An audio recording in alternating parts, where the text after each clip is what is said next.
Hello and welcome to another episode of the Fertility Workshop. I am Marcus and I am your host. So today is very exciting. I am going to be talking in this episode all about how do you find the clinic for you? How do you embark on that search? Or if you're already on the journey of IVF, how do you refine it? How do you find something more in line with what you two actually need? So this episode consists of two different parts. One is some tips on how to find the right IVF clinic, the right IVF protocol, the right situation for yourselves as a couple. And then the second part, we're going to be looking at the different options around the world where clinics are in terms of technology, costs, budgets, all those kinds of things. So we're going to go over country by country, great ideas for you. And the whole idea of this episode is to get your brain moving in a way whereby you can better cater for your needs, but of course give you some direction. Because let's face it, it's really hard out there. You've been told you've got to do IVF. What do you do? What do you do? Where do you even begin?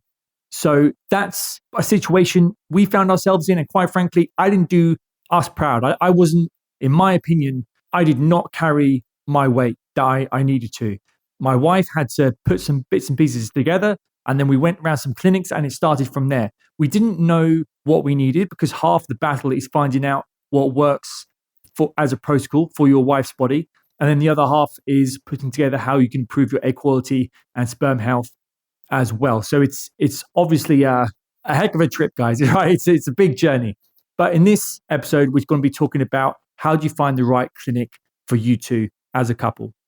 Before we get into this first part, I am just going to give you a quick summary of what we're going to be looking at so that you have the trajectory of this episode. I don't want you thinking, oh, crumbs, where is this episode going? I want you to know the direction. So here it is. We're going to be looking at, of course, the circumstances affecting both the two of you within your couple.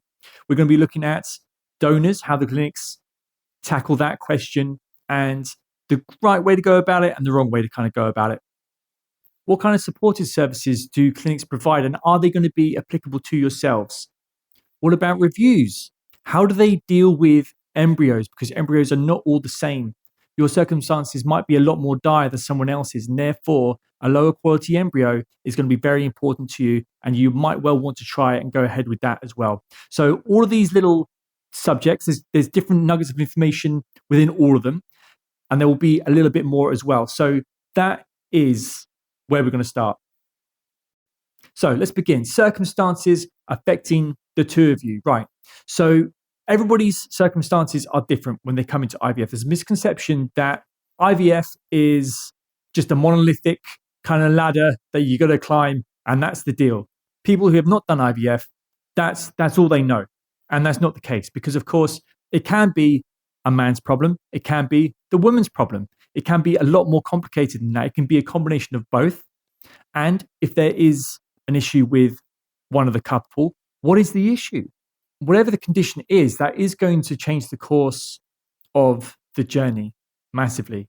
And if you want to save the most amount of time that you can and the most amount of money, then knowing your roadmap as soon as possible and accelerating that journey is, of course, in your interest. Now, I'm going to go over different things that can affect you and your wife's journey, and maybe you'll identify with some of these situations. So, for example, your wife, how old is she? Can she actually conceive naturally? Has she had surgeries before? Does she have a low ovarian reserve? Does she have endometriosis? Does she have PCOS?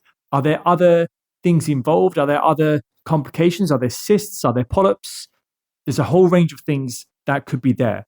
And it's important to know whichever IVF clinic you approach that they have experience in dealing with challenging circumstances. And what about if it's the man is the primary issue, right? We often speak about the man being the problem, the woman being the problem. We know that men and women can make up somewhat for the fertility of the other. So it's always going to be a joint journey. But often we get very hung up on the primary quote unquote problem. And if the man is having issues, then what are the issues? Are the sperm markers low? Is the DNA fragmentation of the sperm the problem? Do you need micro-TESE procedures? Do you need TESE procedures? Are there genetic problems? Is there a blockage or a hormonal imbalance? You know, there's a whole range of things that it could be. It could be that you took steroids, or you've done testosterone replacement therapy, and now since you've started that, you're actually thinking, crikey, I really want to have kids. Actually, I didn't see this coming, but now that's something that we want to do. So, life changes, twists and turns, right? So which clinics can best accommodate your needs? So let's start off if the woman is having fertility issues. How do you go about it? How do you start selecting a clinic that is going to support the two of you? Well, the woman is often focused on a lot in IVF. And so there's a lot of clinics out there who are not only equipped, but specialize in dealing with challenging situations. So it can be as blatantly obvious as the fact that when you go on their website and you're checking them out, they can have a low ovarian reserve package, a specialist package for you. And you can click on that, you can see what's going on there. And straight off the bat, you know that that's what they deal with. If it's a man, well, let's look at if they are actually able to do ICSI. Most clinics will do ICSI now, that's pretty commonplace. But do they go the extra mile? Do they go into invasive, non-invasive surgical procedures? What are those? There's TESI, TESA, and micro-TESI. And I'm going to do a separate episode on these with a doctor so that they're discussed in full, so that you guys know that if your situation is dire, there's always going to be something else that you can do. And essentially these three surgeries, they vary differently, but essentially they look to take sperm directly from the testicles before they're stored in somewhere called the epidermis, which is the storage chamber for ready sperm. And within that storage chamber, unfortunately, they are very susceptible to heat, to oxidative stress, to a variety of different things, infections, somewhat. So what they do is they do these surgeries to go straight into the testes, take out optimal sperm, and therefore avoid any degradation of the sperm quality through the epididymis. So that is a rough explanation. But what you need to know is if your sperm is that dire, I hope that they would have approached and spoken to you about it when you've been diagnosed with fertility problems. And so you already know you need to search for that. So with that being said, do the clinics provide these surgeries? Are the doctors able to do them? Are they specialists? That's what you're going to need to search for. Do they provide DNA fragmentation tests? Do they provide oxidative stress tests as well for your sperm? These will provide another level of diagnosing what's the issue with your sperm. And the more information you have, the more you can do about it. And kind of hand in hand with those two details about whether the obvious signs from the website, whether they accommodate or how they accommodate each individual, the man and the woman, there'll most likely be statistics on that website that will give you an indication of how reliable their service is. So often they like to throw out their stats on their website and they'll say, okay, if you do one IVF cycle, let's say fresh cycle with us, with one embryo implantation, you'll have a 62% chance in having a baby. These are the stats they love to record. And because it's essentially their marketing, right? That's how they get clients, by showing off their great stats. And it's a double-edged sword, and I'll get to that in a moment. But they are where you want to begin. Now, they could have other stats that they show, which is for every 3 IVF cycles we do, each one providing an embryo transfer, there's a 91% chance you'll get pregnant.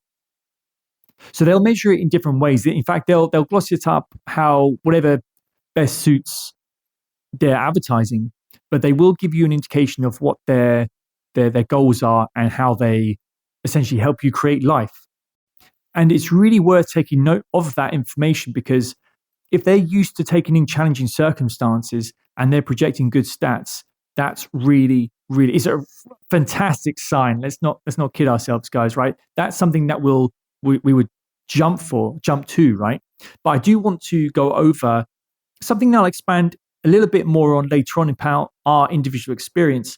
But there are cases whereby IVF clinics, they have minimum thresholds of fertility. So you'll need to ensure that you're on some kind of fertility level. Therefore, they'll accept you because it's not too low. And therefore, you'll take part in the IVF process and you'll have success. And the issue with them having minimum thresholds that are quite rigid is that and the reason why they do it is because they're specifically for marketing purposes. So if you're only a little bit subfertile, they accept you because you've been having problems. And then after one cycle, you have a successful baby. That's their dream because now they can put that up as a stat. But the problem is that it was never really a challenging case to begin with. So it can be a double-edged knife, but it is, as I say, a good indicator of their quality if you know that they take on demanding cases, demanding patients, customers, whatever you want to call us. Because unfortunately, guys, we are seen as, we pay for this service in the private sector. So we are seen as their income. Important not to forget that. It will influence your decision-making process. But that's not this episode. I will get to that another time. If I haven't already, because we've got lots of previous episodes that have been speaking about it. So next, I am just going to cover donors. Now, a lot of people, when we're talking about sperm donors, egg donors, it's not for some people. For some people, they don't mind. And often, if you're like us, for example, you'll find that at first you weren't really that enamored with the idea, but the more you think about it, the more it's not such a big deal. But there is a time and place for it. I remember when we did our first cycle in the UK, cost us an arm and leg. I always say that just because, it seems crazy now how much we paid, because I know how much we pay in Europe, and we can get 3 cycles for the cost of one in the UK. But again, we'll go onto that in a moment. And we had our first egg collection. Off the top of my head, I think we had 3 embryos or 3 eggs rather, that didn't fertilize, and they all failed. And they came out and they said, yeah, I think you guys should consider donor eggs. And I was like, at first I was like, I had a few different thoughts. I had, well, is it that bad? Is it that bad that, our situation, that we just need to go straight to donor eggs? And then I thought to myself, this is crazy. We only tried one time and they're already telling us this. And then I thought to myself, do you know what? I haven't even had the opportunity to fight for my children. Unfortunately, that thought process took hold, and we started investigating other clinics, etc., etc. We found a way. We have multiple embryos in storage now, cryo-storage. So a heck of a thing to be told that right at the beginning of your journey. And then the next year, you're already freezing embryos, So there's a time and a place for it. If you are coming towards the end of your energy levels for IVF, absolutely consider it. But if it's right from the beginning, you might not necessarily want to do that, especially take into account that you can improve egg quality, you can improve sperm quality. So again, it'll be based on your own situation and your own judgment. Before we carry on, if you're trying to improve your fertility and don't know where to start, go and check out our website. We've put together a set of free tools to give you clear direction, including a breakdown of the top supplements for sperm health inside our supplement blueprint video guide. There are also free sessions you can join where we walk through things properly and answer common questions in live Q&As. And we also run the Sperm Analysis Mastery session, where you learn how to actually read your results, understand what they mean, and what you can do next. If you want to stop guessing and just get that clarity, head to thefertilityproject.life. I'll see you there. Next, we're going to come to embryos. This is a really important part, especially for those of you who have already been in the game, or those of you who are expecting poor embryo quality. Now, there's 2 things that I want to talk about with embryos. We all hope to get quality embryos, high quality embryos. They're not all one and the same. People don't know that, generally speaking, until they go through this journey. So I will cover off what is good, what is bad, what is something to consider, etc., etc. But we all hope to get these quality embryos. But the truth is, sometimes they just don't happen. And it can be to do with egg quality, sperm quality, a variety of different things, conditions, genetic or otherwise. And it's important to be informed and prepared.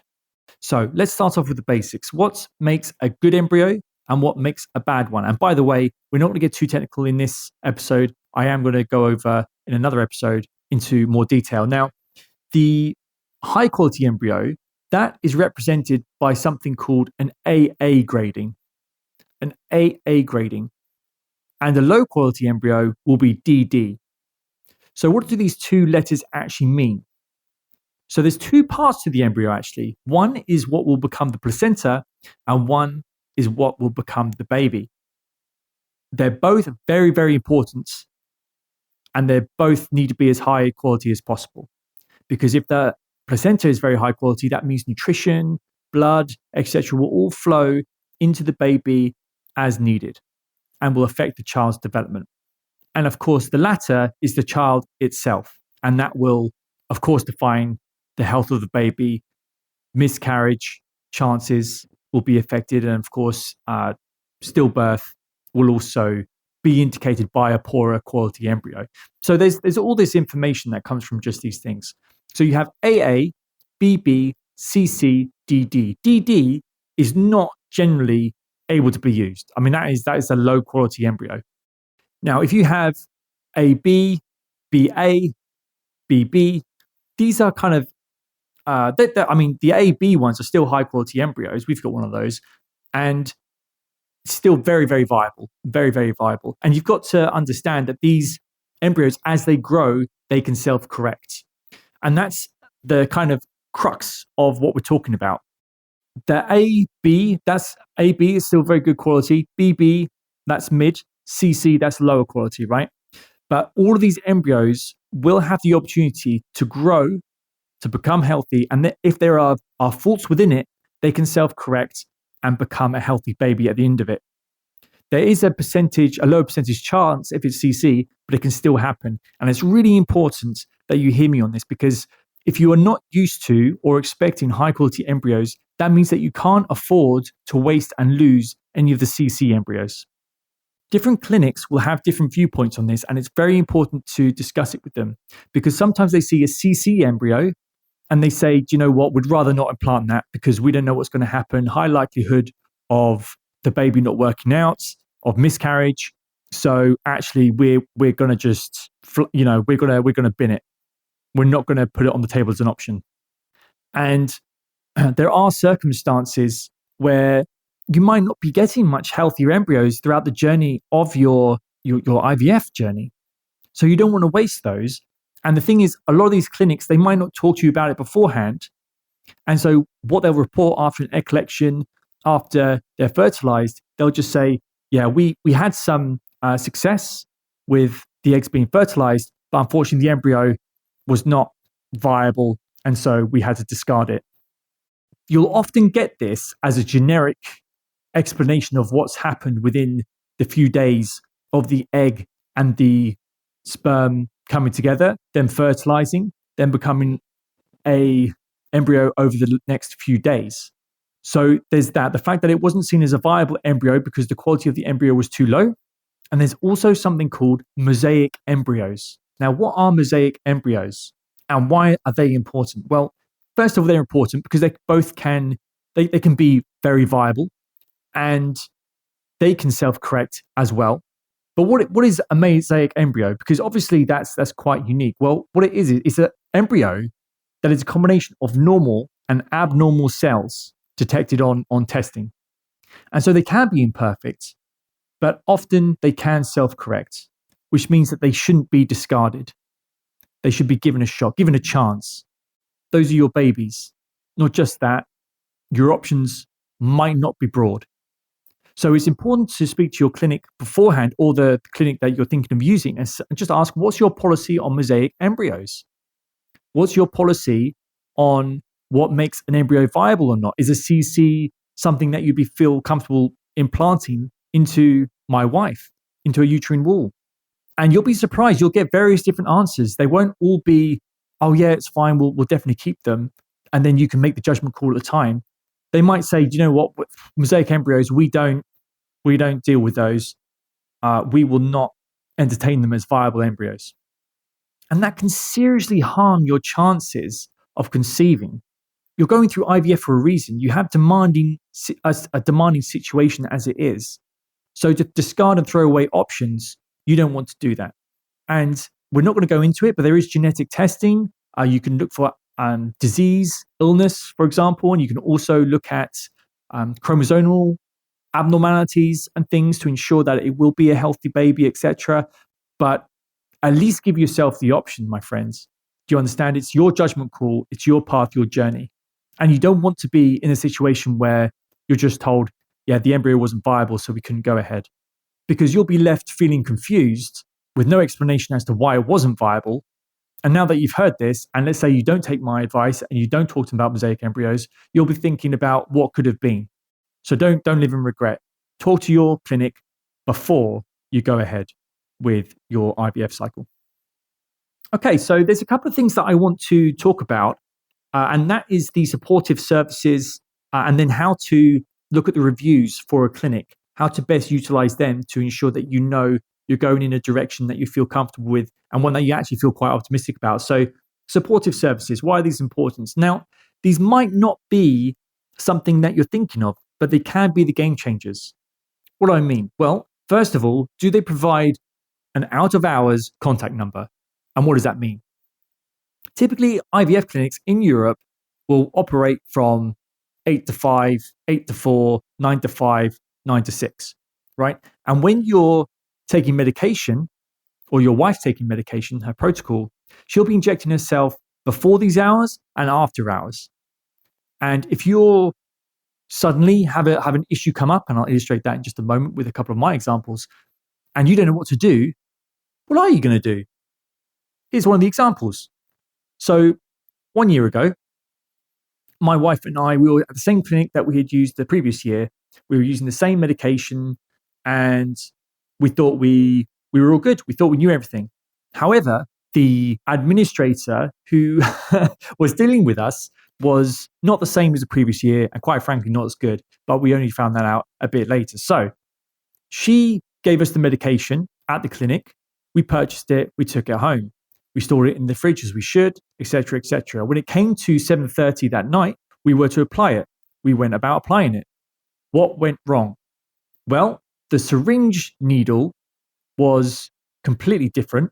It was very large, and the way to inject it was different. It wasn't the same as the previous syringe. And so we had to navigate using that, and we did have questions during that process, to the point where my wife was, because she hates needles, she was freaking out about it. And we actually had to go to a pharmacy, find the kind of the needle for the syringe, a shorter one that wasn't quite as invasive or long, because the other one that we just purchased was really long. We couldn't believe it. And then we had to change and use that. But as a result, we injected the medication an hour and a half later. And you might be thinking, well, why don't you guys just do it? You seem pedantic. But I'm going to be honest, it was an irrational fear of my wife's, and there wasn't anything to be done about it. And I'm generally the one injecting the needle into my wife because she doesn't like it. And so that was a situation that came up. And having an out of hours contact number to talk things through, they might have been able to guide us to inject it without going through that panic, etc. And then the next day we went back and we exchanged the medication that we had to the other model, which they had in stock. So I don't know why we got given the alternative ones. And because the surprise wasn't welcome, I can tell you that much. So there was that. And another example, which was really good, of when we did have an out of hours contact number, was when we were doing it in the UK. I didn't realize, because I was injecting my wife. As I said, I'm doing that, and I'm happy to take on that role. And you inject over the course of 2 weeks this medication, and you generally put it into the tummy where there's a bit of fat, or the leg. And we had been instructed to put it into the tummy only. Okay, fine. I was doing it, but I found as I was doing it, it was become more and more difficult every day. You have to change from the left side of the belly to the right side of the belly each day and keep finding new locations. But my wife was bruising very much, like a lot, and there was clearly swelling. And it was becoming so hard. I remember I was injecting one of them, and I was really having to force down. I felt really unsure about it, but I was really having to push down the syringe, and I applied so much force.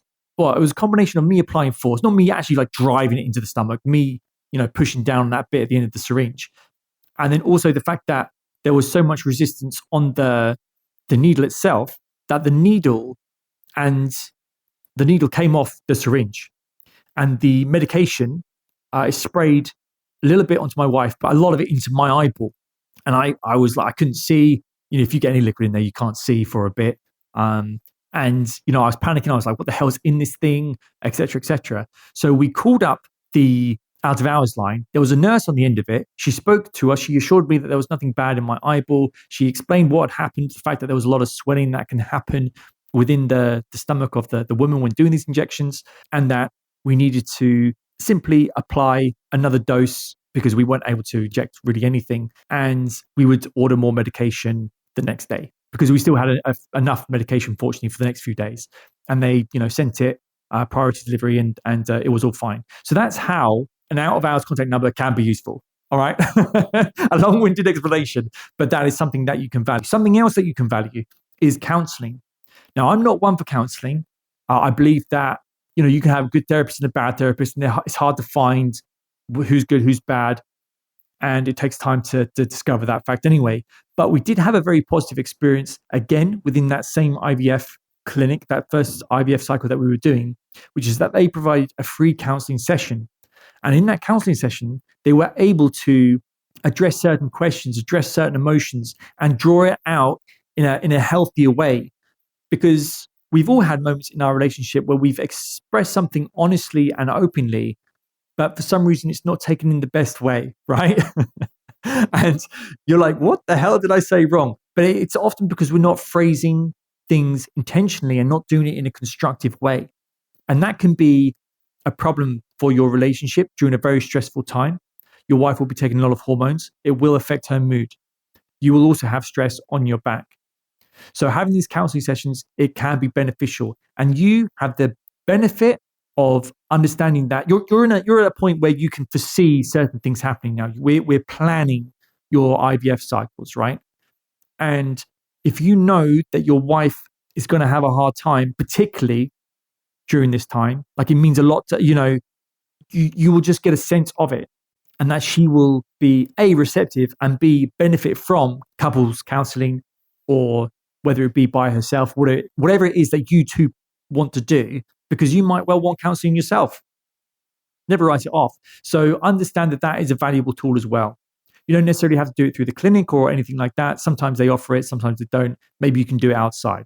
These are just ideas, guys. So these supportive services, again, very important. To all the men looking to transform their fertility, this is where you stop playing the guessing game. We've built a course with you in mind called Male Fertility Mastery. It's for men who want real change, not more information and not just more noise.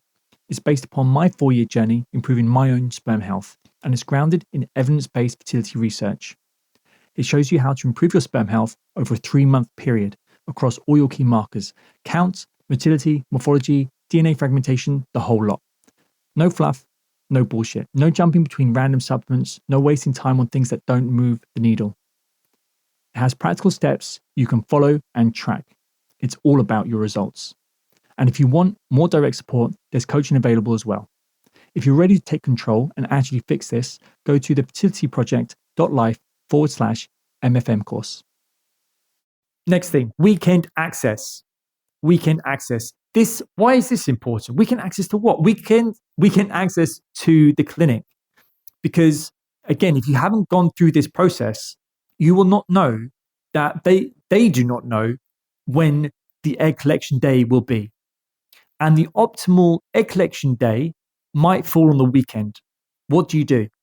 Well, they'll say, don't worry about it. It's okay. The optimal day is Saturday, but we will do the egg collection on the Monday. But the reality is it's not the peak time. So some clinics do provide weekend access. For example, in Southeast Asia, in Malaysia, they just seem to have a different working timetable, to be honest with you. They do have weekend access. Also, they accommodate holidays, which is also very important. If you're doing this at Christmas time or around the Christmas time, where lots of staff are taking holidays, etc., that can be a bit of a nightmare. But in Malaysia, they, despite having a lot of holidays, they do actually work them. They make sure they have enough staff in. So that's really important. And they also take that approach to the weekends. In Europe, they do not. As far as I've experienced, they have not. So that's always something to bear in mind as well. If you're, for example, in the UAE, if you're in Dubai, India, if you're in between continents, if you're coming from Africa, then you've got an option of where to fly to and do your IVF. You won't all be from the UK like me, where Europe is kind of across the pond. So you do it there. You'll do it based on the best clinic for you. So just bear that in mind as a little pointer. And lastly, we've got information and communication. This is so important. This comes only second to the fact that they have the facilities themselves to do and the expertise to do the egg collection, to do the whole IVF process. Communication is so important because without it, your questions won't be answered. You've got a lot of money riding on the cycle. This can feel like something that you're only going to do a few times in your lifetime. You've only got a few shots at this. And if people are dropping the ball, it's going to be horrible.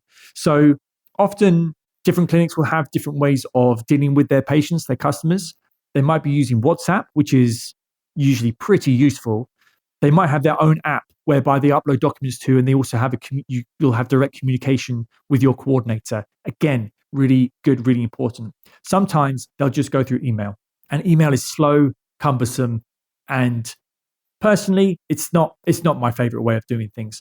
But you'll find that, well, specifically clinics that have they're more of a quote unquote budget option. Although everything that we've ever done has, we've only been clinics that we're happy with at a high quality. Email is often used. Next, reviews. Reviews. This is like your main weapon to identify whether a clinic is good and responsible. They'll have testimonials on their website most of the time. If their website is not presenting information, I've had a few clinics like that, and it's not showing themselves off or giving you clear-cut information on the first time that you're coming into contact with their clinic digitally, then you got to ask some questions about whether they're going to be a good clinic for you. Because if they can't prioritize their own marketing, which is key, it's probably more important than the actual facilities they do to running a business, and they can't put the care into it, what about their clinic? And there's just some clinics that just have, really poor marketing, although their clinic's exceptionally good. That can happen. But it's a dice roll, especially if you're looking to get IVF abroad and you won't have the opportunity to check out the facilities before you commit. So yeah, take what you can from the website. But if we're looking at the reviews, which typically I recommend you go to just look at their Google reviews. Don't rely on Facebook reviews that they publish or their testimonials on their website. You want to get the ones that aren't controlled, right? So you look at the Google reviews and you'll see a variety of 5, 4, 3, 2, 1 star. Typically, you're going to see, depending on how established the clinic is in terms of how long it's been doing its services for, you might well find that there's 50 reviews or 200 reviews. And again, it's typical to find that they have 4.5 to 4.9 stars, right? This number alone does not guarantee that one is going to be better than the other. Usually you have to read, I would suggest 10 to 20 minutes, take 10 to 20 minutes per clinic that you're checking out and that you like the look of, and look through those reviews.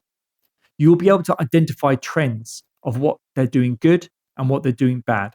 So what trends could there be? If there's multiple mentions of the fact that you're switching between doctors during your cycle, are you happy with that? If you've built trust and established trust with one doctor, and then for some reason you find yourself flipping over to another one, are you going to be happy with that? Most people are not.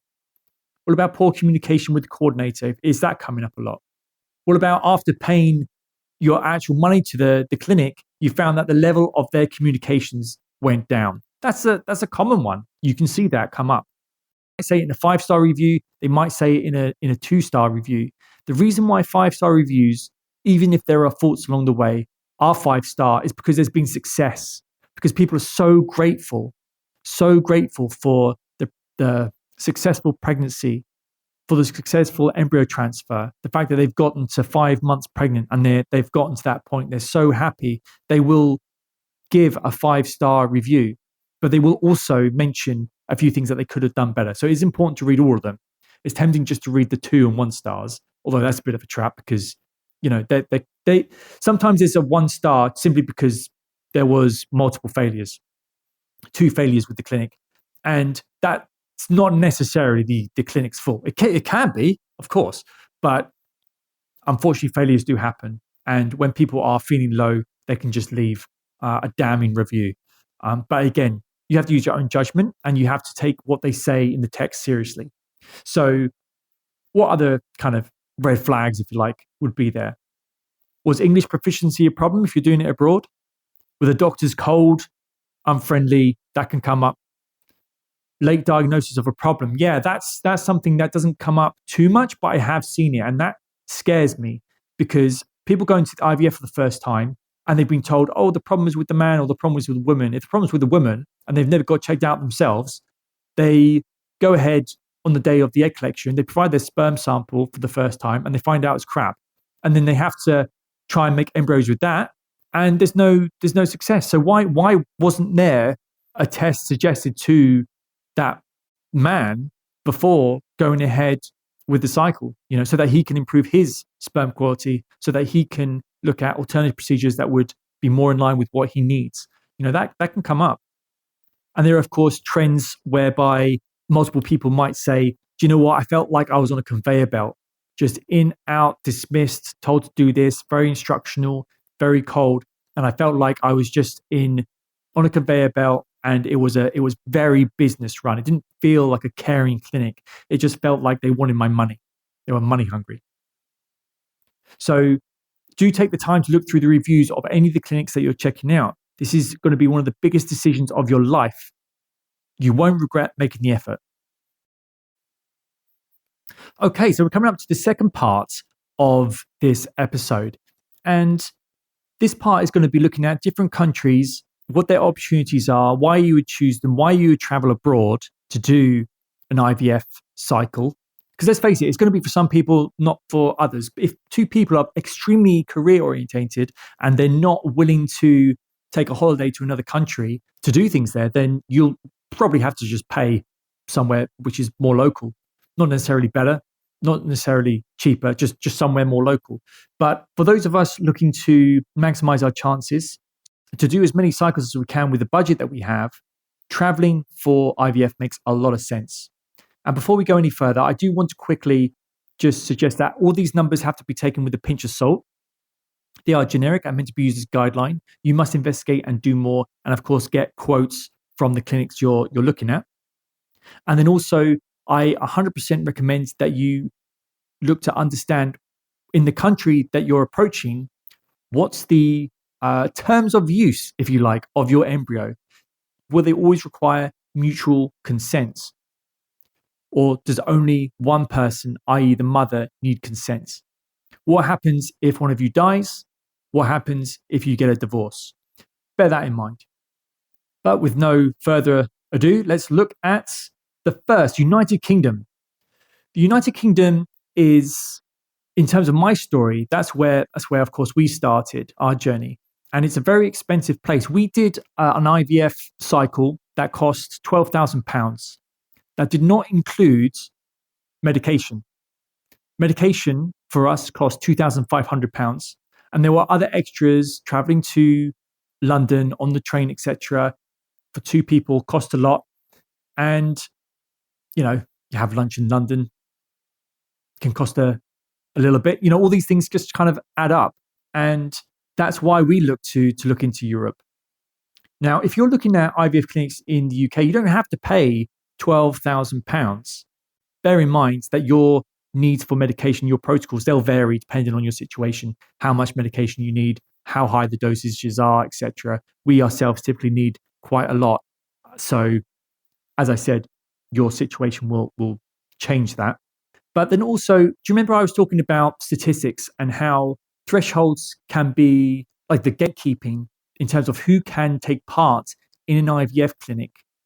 That can essentially help you identify whether the clinic's success stats are meaningful or not. Because if they're only taking people in who are a bit subfertile and then they have lots of success because actually they're pretty fertile, those stats don't really mean anything to you who might have a more demanding process. But if you're only a bit subfertile, then perhaps this is a clinic that you can look for yourself. Something else to be aware of as well is that when you have same-sex couples, they can have a lot more success than the average one. I don't know. I was about to say the average heterosexual couple, because usually if you're going to IVF as a heterosexual couple, there's an issue there. Whereas for same-sex couples, they're literally doing it because they can't do it themselves. So if there's two women, for example, they'll need a sperm donor and they'll do it through an IVF clinic. There's nothing wrong with the woman's fertility. There's nothing wrong with the sperm donation. In fact, it's been chosen because it's been identified as really good sperm, and then they have success. You know what I mean? And for the men, then you have a surrogate. And it's the same situation that no one is infertile there. It's just that they're doing an artificial method of getting pregnant because they don't have the biological equipment within their couple to essentially have a baby. So I'm sure you all know that, but I'm just saying that these things can affect the stats. These things can affect the statistics of a clinic. So that's why it's very important to, when you look at the statistics, that you take a common sense approach, a broad-minded approach, and you understand the client base of the clinic. How can you do that? There might just simply be lots of images of, same-sex couples on the website. They target the LGBT community. But we ourselves, we paid, as I said, £12,000 with medication. Very expensive, very expensive. Now, before we go any further, I'm just going to look at the ones that are commonly thought of for IVF. A lot of people go to Spain for IVFs. A lot of people go for Portugal. And these, although were seen as an option in the past, they are now pretty expensive. So for Portuguese, I think at a minimum, you will start at €4,000, and typically you'll find yourself working up towards €6,000. That's pretty expensive. And you're probably thinking, well, Marcus, this is a hell of a lot cheaper than £12,000. Yes, I understand that it is cheaper. The issue is that you do have to live there. So you have to travel, pay the rent, eat your food, do what you want to do. And it might work out in comparison to the UK, much cheaper. Spain as well. You look at IVF cycles there, you're probably looking between 4,500 to 7,000 euros there, depending on the clinic. And medication is also pretty expensive for both of these countries. So you're looking between 1,000 and 1,800 pounds typically. And just so you know, guys, if you are eventually going to use donor eggs, I would say that the additional cost would range from 2,000 to 4,000 euros/pounds on top of whatever the typical IVF cycle would be. And when I say the IVF cycle, just to clarify, I didn't mention it at the beginning, I apologize. I'm talking about one fresh IVF cycle, not frozen, no cryo storage costs involved, just a fresh cycle that includes a consultancy appointments regarding your protocol, looking at egg collection, and then also embryo transfer. So that's the set menu. That's what we're looking at. I'm just going to quickly go over France and Germany just to illustrate that they're not the best options. And France is a little bit funny because they provide subsidies for their citizens. So, if you're just glancing around at France, you might get a little bit confused. But for private patients, international patients, you'll be paying between 4,500 and 7,500. And medication, again, will be similar to Spain, between €1,000, €1,600. Donor IVF is, again, it's going to have that uplift cost of around 2,000 to 4,000 euros. Germany's a really interesting one, and there's a lot of German people looking for IVF outside of Germany. And the reason why is because A, it's expensive. It's between 4,000 and 6,000 euros. You've got medication costs that are the highest in Europe, 2,000 to 4,000 euros. And also, donor eggs are not available. Donor eggs are not available in Germany. So I want to talk about somewhere that is often seen as an option. And indeed ourselves, we have gone over there to check out clinics, and that is Greece. I haven't looked at Cyprus, but Cyprus is also an option. I encourage you to look there as well in your own time. But these numbers won't be representative of Cyprus, they're representative of Greece. And you will have the cost of between 3,500 to 5,000 euros there. Medication there, again, is pretty expensive. It's about 1,000 to 2,000 euros. So again, it's not all about cost, is it? You can think about to yourself, how do I make this month, how do I make this journey as pleasurable as possible, as stressless as possible? I can take a holiday in Greece. We can do things, etc. So there is that to think about as well. If you're going through IVF and feeling the pressure of choosing the right clinical protocol or questioning whether the path you're actually on is right for you, this is where we can help. We run IVF pathfinding sessions, a focus session where we guide you through your options based on your specific situation. We've been through IVF ourselves. We've reviewed clinics and understand how much approaches, standards, and outcomes can vary. This is about helping you choose or adjust your path with clarity before moving forward. Whether you want to explore alternative options, make sure your current plan actually makes sense for you, or find something that better fits your budget, medical history, or goals, we take all of it into account. If you want to feel more confident in your next steps, head to thefertilityproject.life and drop us a message through the contact page. Next, we're going to talk about Czech Republic. Now, Czech Republic, we have got a lot of experience in, and we're not happy to recommend any clinic that we specifically used. I know a lot of people are wanting that, but we simply cannot do that because we've had issues in a number of different clinics. We haven't found a perfect clinic. So, cost, let's start off with that. It will range from 2,500 euros to 4,500 euros. Typically, you'll find them around 3,200 euros, I'd say. It's pretty easy to find those. And again, they will all vary in what they're happy to do or not. But what I would say is that the healthcare practice in Czech Republic is very high. Everything is of a good quality. Medication costs are also low. You'll pay between 700 to 1,500 pounds. That's just a general guideline. But us there, for example, what we did there, we did a dual stimulation cycle, I guess you'd call it, a dual stimulation package. And that includes 2 egg transfers. The embryos then get put into cryostorage. And however many you have in cryostorage, you'll then choose from those. And then you'll do an embryo transfer a month later based on whichever one of those embryos you want to implant. And it includes all of that. So that's essentially 2 egg collections and 1 embryo transfer. And that cost us approximately 4,500 euros.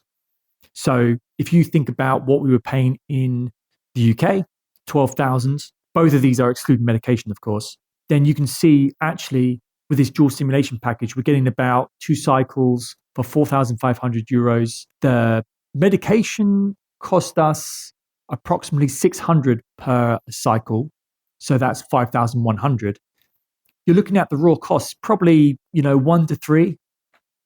Now, of course, it's not quite as straightforward as that because you have to find somewhere to live temporarily in the Czech Republic. And Prague is quite expensive now. I've got to say, the first time we went, it seemed very affordable. Second time we went, not at all.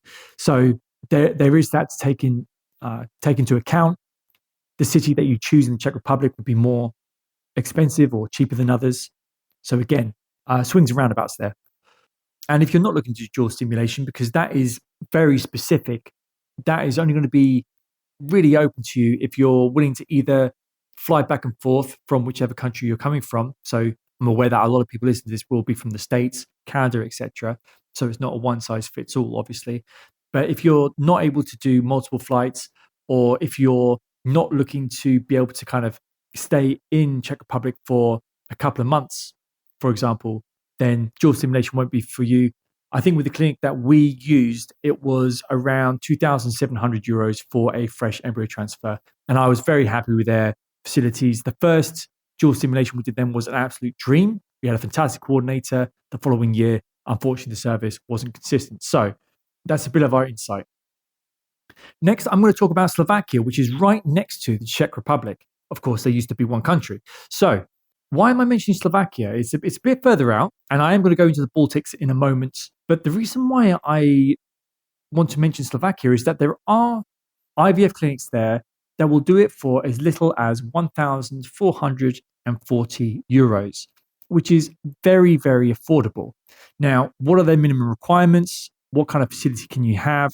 What standard of care will you receive? All this kind of varies. I would say on the whole that the range is from about 1,450. That's one clinic that I found and I intend to investigate more of, because what a fantastic option. It opens up a lot of options for a lot of people who would otherwise not be able to have a child, to 3,000, around 3,500, 800 euros. That's the range. So, and again, medication there is similar to Czech Republic. It's around 600, 1,200 euros you would typically pay. As I said, we have a very high dosage of medication, and we were basically paying about 650 euros per a cycle. So these numbers, again, take them with a pinch of salt because they cover a range of different clinics. And again, they're kind of conservative and ensuring that all bases are covered. And again, Slovakia doesn't seem like they have bad reviews at all. So again, check them out as an option. Think about how many cycles you can do in order to maximize your chances. That's the maths.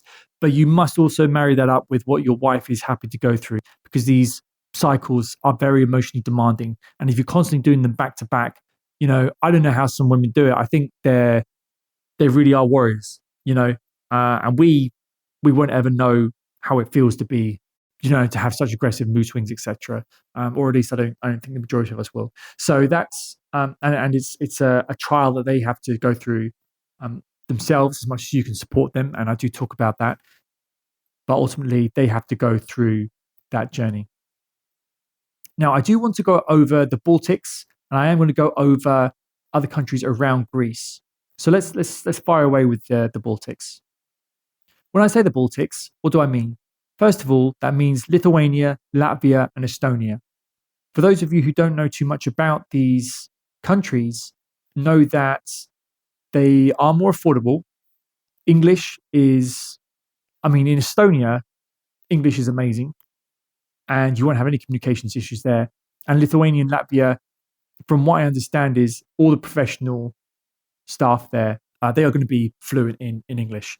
Because, of course, how could they cater to anybody if they are not? So let's look at these and let's look at how much they're going to cost. So Estonia is going to be the more expensive one out of the three. And you will see it be similar prices to the Czech Republic, I think. From what I found, it's between 2,800 to 4,000 euros. Medication there is perhaps a touch more expensive, but pretty much the same, looking at around 800 euros upwards. And then when you're looking at donor eggs, etc., you have to take into account their individual quotes, generally around 2,000 euros, a bit higher than just a normal fresh cycle. Lithuania, you're looking at around 2,500 to 3,500. And Latvia, just a bit cheaper than Estonia, 2,800, 3,800. Estonia, looking at around, as I said, around that 3,000 euro mark to 4,000 euro mark. So I do often kind of lump those three together, but they are individually different. The issue with these ones, the IVF clinics that I find in that area, is that their websites aren't particularly good, and finding information on them can be a lot harder. It is worth noting that a lot of people from the Nordic region, Finland, Norway, Sweden, they do travel over to the Baltics to get a more affordable cycle done. So it's not as if they don't have, they're not open to international patients. Indeed, before all the problems with Russia, that was also a big source of their patients, clientele. And then you also had Ukraine, etc. So it's not as if they're not worth mentioning, but it's just hard sometimes to find websites, etc. on there. Definitely worth exploring. Give it a look. They have catered to international patients, as I said, for a long time, but you'll need to do some research there. I unfortunately didn't have too much success. Also want to give a mention to Poland. Poland is quite similar to Czech Republic in terms of standards, but they are a little bit more costly. So I was saying that what we had paid for, or what was available to us, was around 2,500 euros to 3,500 euros, generally speaking, from clinic to clinic in Prague. In Poland, it would be a little bit more expensive. So you'd be looking at starting out at around 3,300, 3,400 euros upwards. So just bear that in mind. But they have a very strong IVF industry, if you like. And that sector there is something that they take very seriously. So they have very high standards. I'm just going to give Italy a quick mention. It's pretty expensive there as well, around 4,000 euros to 8,000. Then there's premium clinics there as well. Clinics will vary. Medication, looking at around 800 euros to 1,500 euros. So just bear that in mind. Now, Croatia, really important one, Croatia. I appreciate there's quite a list here, but I'm going to give you all that information so that you can make the best decision about what you're going to do in Europe. Croatia has some fantastic IVF clinics available, and they are, again, quite affordable. So they will start out around 2,500, and they will go higher upper range is going to be around €4,500. It really depends which clinic you pick out. And medication, again, is very affordable there, between €700 per cycle, I would say, to 1,300. And I mention them because I know that there are IVF clinics that do a lot of advanced procedures. So what do I mean? And what am I talking about? I'm talking about the introduction of third-party material into IVF. So there are sometimes issues with mitochondria in the egg, in the follicle. And so what they can do, for example, is they can take mitochondria from a third party with minimal DNA imprints, and they can take the old mitochondria out of the egg that wasn't very good, and inject it with the third party mitochondria, allowing that egg the best chance, maximizing the chances for it to grow and to become a fetus. So that is something quite phenomenal. And in fact, that was first done in the UK, in Newcastle. But they have, and that was done in 2024. So they've been able to replicate and start doing that in Croatia. They did it I think they started last year, the clinic that I'm talking about. But that's just a little bit of information for you. Croatia is both affordable and they have cutting edge services as well. And lastly, I'm just going to mention Serbia again, that there are great options there. €2,500, starting from that to €4,000. And medication is probably the lowest in the region from what I found. It starts, medication can start from €500 to €1,000 per cycle. So that is Europe covered, guys. And you'll be pleased to know that this is a two-part episode. And I'll be going over a lot of countries that will be relevant to different people around the world. So we're going to be looking at Latin America, Mexico. We're going to be looking at India, Southeast Asia, Nigeria, Kenya, and other places around the world that are very well established. We don't want to go into the ones in the US. Quite frankly, if you're in the US and you can afford it, just go ahead and do your thing. These episodes are more about maximizing your budget. And if that is a concern of yours, that's probably a big part of why you're here. So that's what we'll be doing in the second part of this episode. So thank you very much for your time. I hope you found it very helpful. It's been quite hard to get a broad range of numbers and create averages for each country. And I hope that the things to consider that we spoke about at the beginning of this podcast is also beginning to help you create a bit of a roadmap and getting you to ask the right questions and think about how you want to approach each clinic when you want to start your relationship with them, because that's what it will be. It will be a relationship.